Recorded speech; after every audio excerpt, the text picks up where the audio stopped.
जय श्री कृष्ण। राधे राधे। आज मैं आपको 22वां अध्याय सुनाने जा रही हूँ और इस 22वें अध्याय में धर्मदत्त और कलह राक्षसी की कथा है।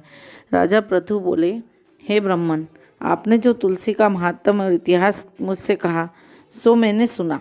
अब कार्तिक व्रत करने का फल और महात्म कहो। ये व्रत पहले किसने और कब किया सो वर्णन करो। नारद जी बोले, सह्याचल पर्वत पर करवीरपुर नाम के नगर में धर्मदत्त नाम का एक ब्राह्मण रहता था। वह सदा विष्णु का व्रत और पूजन करता, द्वादशाक्षर मंत्र का जाप करता, अतिथि सत्कार करता था। एक समय कार्तिक मास में एक प्रहर रात्रि रहने पर हरि के जागरण को भगवान के मंदिर में गया। भगवान के पूजन की सामग्री लेकर जाते हुए उस ब्राह्मण ने मार्ग में बाहर निकले टेढ़े दांत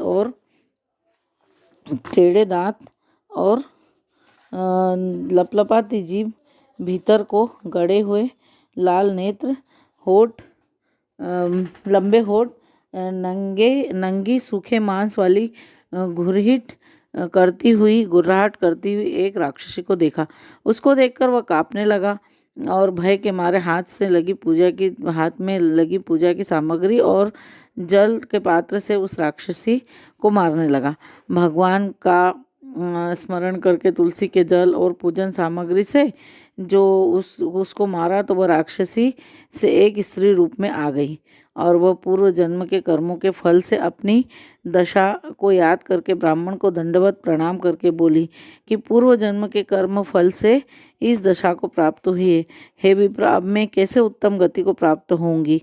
नारद जी बोले, हे राजा, इस प्रकार नम्र होकर विनती करती हुई कलह की दीन दशा को देखकर अति विस्मित ब्राह्मण धर्मदत्त बोला, किस कर्म फल से तेरी यह दशा हुई है? पहले जन्म में तू कौन थी? कैसा तेरा चरित्र था? किस कर्म के कारण तेरी यह दशा हुई? वह सब मुझसे कह। कलहा बोली, हे महाराज, सौराष्ट्र नगर में एक भिक्षु नामक ब्राह्मण रहता था। उसकी स्त्री कलहा नामक अति कठोर स्वभाव वाली थी।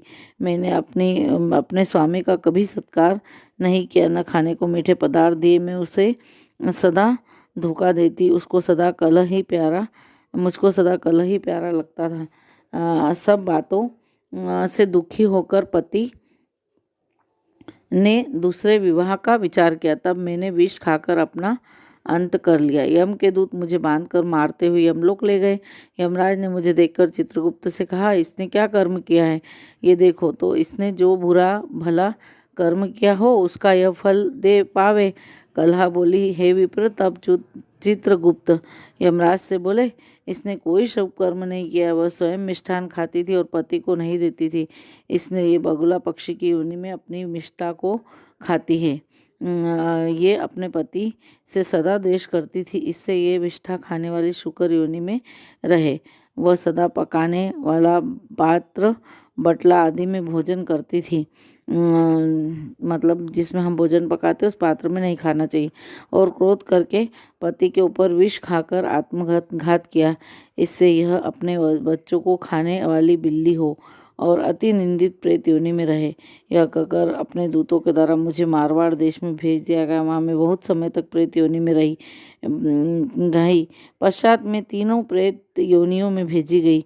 कलहा बोली, तब मैं 500 वर्ष तक प्रेत योनि में अपने किए कर्म से भूख प्यास से दुखी रही। भूख से पीड़ित हो एक वैश्य के शरीर में प्रविष्ट होकर मैं दक्षिण दिशा में कृष्णा और वेणी के संगम पर पहुंची। त्रिवेणी के संगम पर पहुंची।